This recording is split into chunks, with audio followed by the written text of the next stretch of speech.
Picture the last time your face went red. Maybe you said something wrong in front of a group. Maybe you tripped on nothing. Maybe someone called out your name in a quiet room and every head turned at once. Your heart jumped, your cheeks burned. And here is the part nobody talks about. You could not stop it. You did not choose it. Something older than language, older than words, took over your face and announced to everyone around you that you were flustered. Why would your body do that to you? Because it was never doing it to you. It was doing it for you.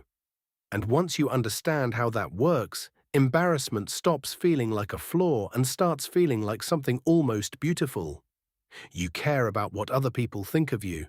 That is not weakness, that is survival equipment.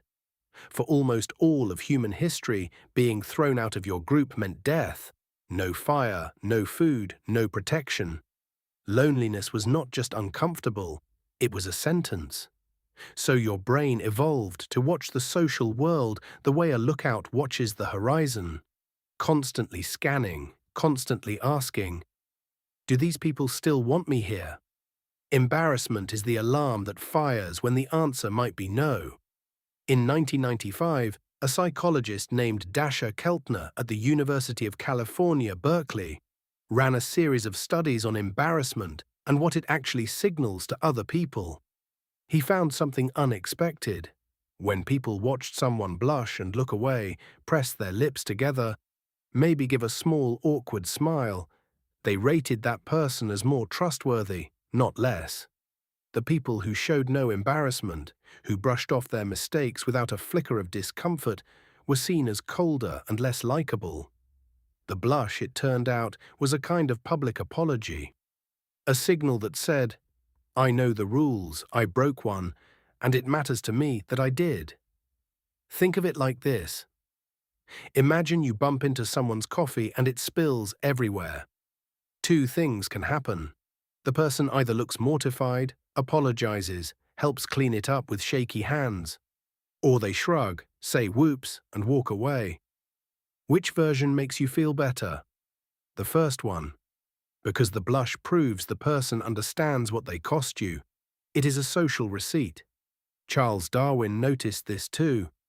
In 1872, in his book The Expression of the Emotions in Man and Animals, he called blushing the most peculiar and most human of all expressions. He pointed out that no other animal blushes. Not because they lack blood vessels in their face, but because blushing requires something else entirely. It requires that you see yourself through someone else's eyes. You have to be able to imagine what you look like from the outside. That takes a level of self-awareness that, as far as we know, only humans carry in full. So when you blush, you are not just embarrassed. You are proving something remarkable about your mind. You are capable of running a mental simulation of another person's experience. You can feel their judgment land on you before they even speak it. Researchers call this the spotlight effect, and it was named and measured in 2000 by Thomas Gilovich and colleagues at Cornell University. Their experiments showed that people believe others notice their mistakes far more than they actually do. We feel like we are standing under a bright beam, but everyone else is mostly worried about their own beam. Here is the twist. That very gap between how exposed you feel and how little others actually notice is what makes embarrassment so painful. But it is also what makes it so honest.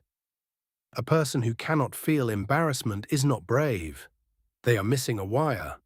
Studies of patients with damage to the prefrontal cortex, the part of the brain that governs social reasoning, show that they often lose the capacity for embarrassment entirely. And without it, they struggle to maintain relationships, to repair social damage, to behave in ways others find trustworthy. The blush is not a glitch, it is load-bearing. The researcher June Price Tangney, who spent decades at George Mason University distinguishing embarrassment from shame and guilt, found that embarrassment is uniquely public and uniquely reparative. Shame makes people want to hide. Guilt makes people want to fix the specific thing they did. But embarrassment, that full-body heat in a room full of people, actually motivates connection. People who feel it deeply are more likely to reach out, to apologize, to laugh at themselves and bring others along. The blush cracks you open just enough for other people to step in.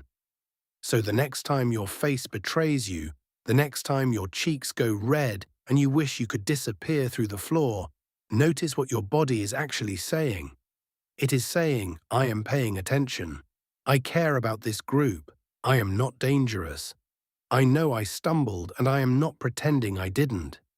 Every one of those things is a gift, not to you in that burning moment, but to every person watching.